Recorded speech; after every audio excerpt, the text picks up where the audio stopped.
Being born and raised here in Big Bear, camping was a very favorite hobby.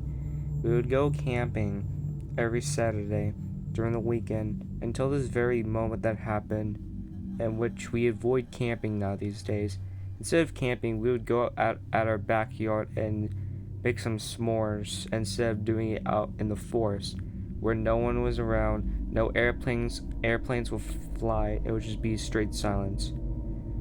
But there's this time where we went camping in the forest, and we parked our car, we got out, and we went hiking in the forest to camp out a spot.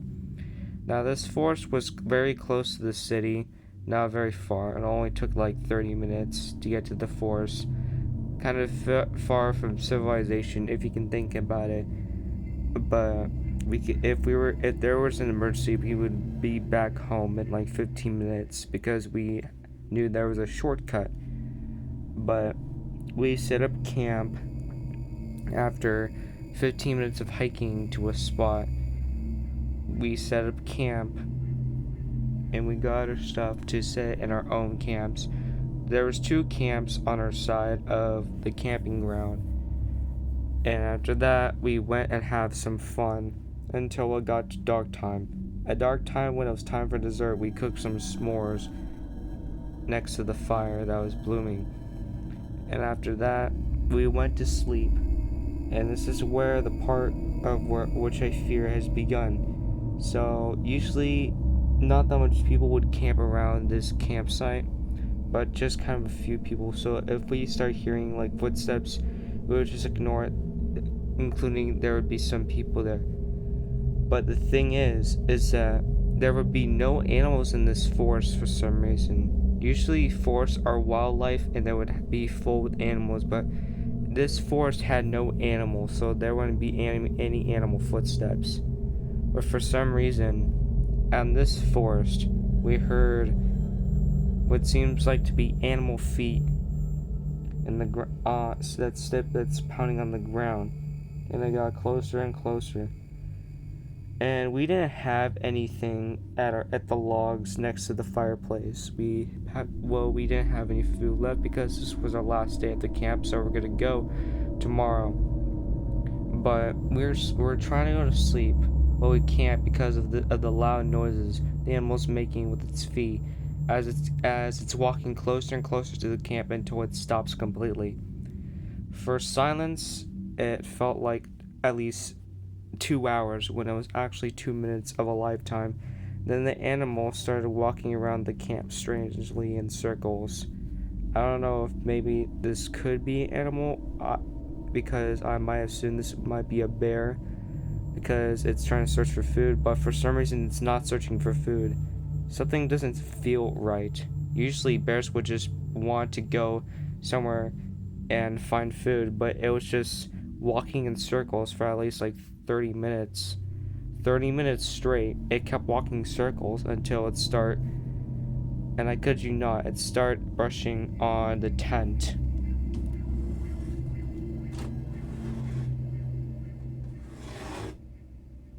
At first, I was wondering why is it doing that, considering it's nighttime. I mean, it is trying to look for food after all, but I wasn't wanting to know what's out there. So, at this point, I had enough, and I couldn't deal with this anymore, and I tried going back to sleep, but I couldn't. So I just sat there and tried to go to sleep as best as I could, but for some reason I was able to fall asleep. Now, this is where the eerie part begins. So, as I fall asleep, I'm in this dream of some sort, and it's me in my bedroom playing video games with my friend. We're having a good old time until like 1 hour. What felt like in that dream 1 hour is that my friend says, "Hey, there's someone behind your tent." Then that's when I wake up in fear of what was that. Now, as soon as he said that, I woke up fearing that actually happened and that there's actually someone in the tent, because the zipper in the tent was fully unzipped. There was no one looking in the tent, which would be terrifying, of course, but I looked out of the tent and nothing was there. At this point, I was wondering if everyone was gone and that everyone has left me and abandoned my tent. But that's when I hear the noises of footsteps circling around the camp again, like last time. So I zipped up the tent, and started trying to fall asleep again, trying to ignore what was happening of all this creepiness going down. I eventually get back to sleep, and it became daytime. And surprisingly, my dad is sitting next to me, asleep next to me. And I wake up telling Dad what just actually happened, if he had heard that too. And every single person said that they experienced this, and they had the same entire dream. Similar dream of when they were in a conversation that I said, "Hey, there's someone behind your tent." They all said that there was a similar dream. Now, I was now pretty freaked out, and I told my family, "Hey, we need to get out of here ASAP." So we packed up all of our stuff and head back into the car of when now we don't go to that camp ever again, and we hopefully we can find somewhere and go back to the city of which I used to go to visit my grandma. But hopefully I can get out of Big Bear soon and make it to the grandma's house.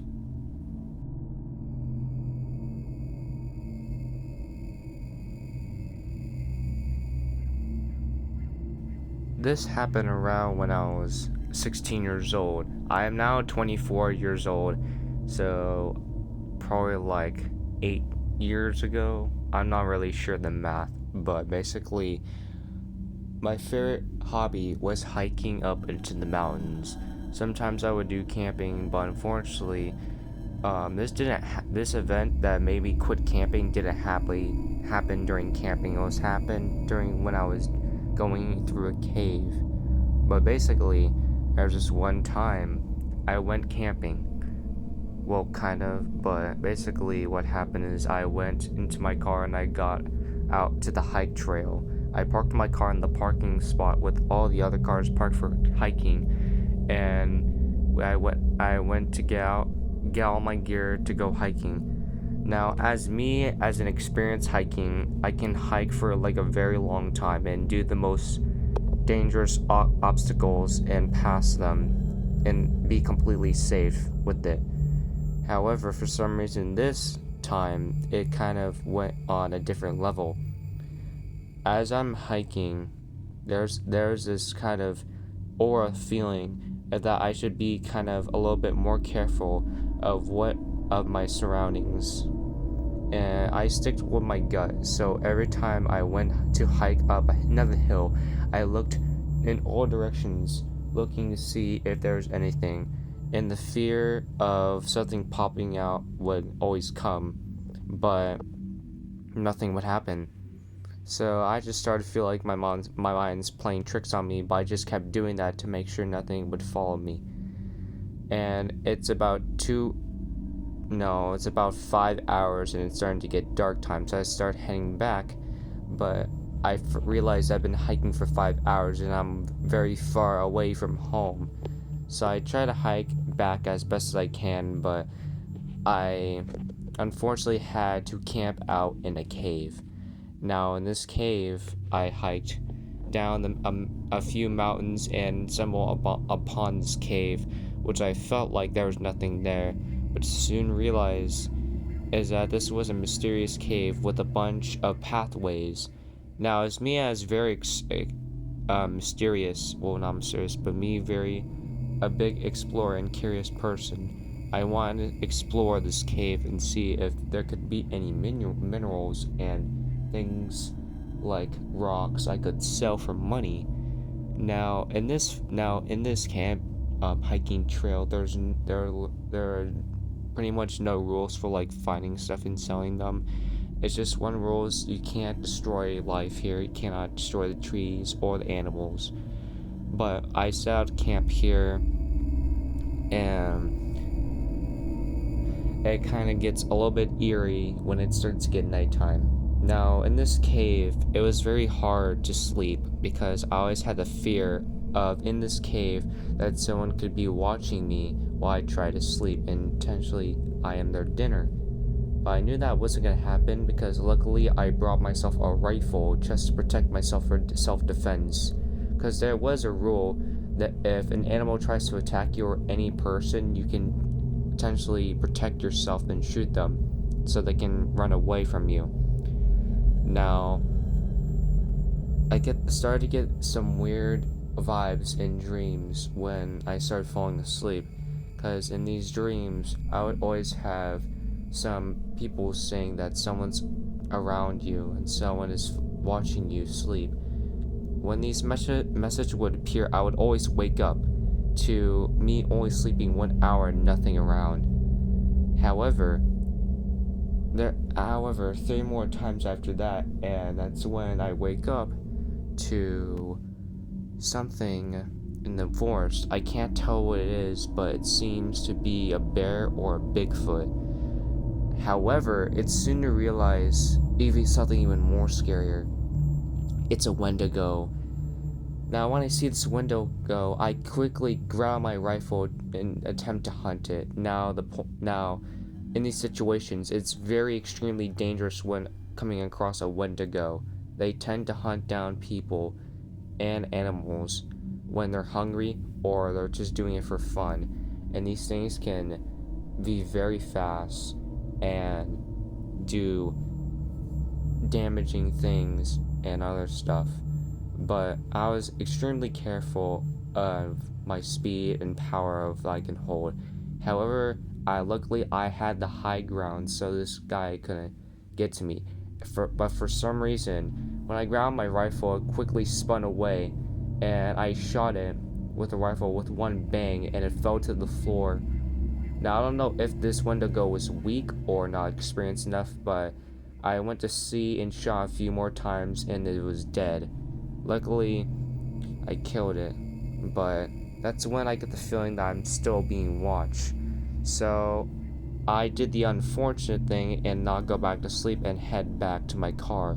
I started hiking my gear, and at this point, things start to get a little bit too eerie. Because as I try to go hike in the forest, that's when I hear some noises I've never seen before, like howling that looked like three-dimensional voices, some eerie stuff that I never want to heard, and it scared me to the point where I don't know if I could do anything. However, I still want to go back to my car. And there was this time while I was hiking, I stopped because I felt this presence in the air. Now, I don't know if you guys felt this presence of when it becomes dead silent and like you hear absolutely nothing, no noise, no like something walking, no crickets, no cars on the road or like anything. Absolutely dead silent, nothing silent. And then when I felt this presence, I immediately froze, thinking something's gonna pop out, but it never came. That's when I hear this howl, something I have never heard before that made me go into my fight or flight mode, and I chose to flight, and I started running as fast as I can to the car.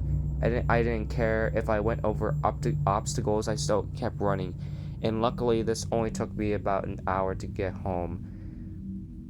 And as soon as I get into my car, I shoved my things in the back of the trunk, in the seat or whatever, and I started speeding down the highway as fast as I can to my house, and never going back there again.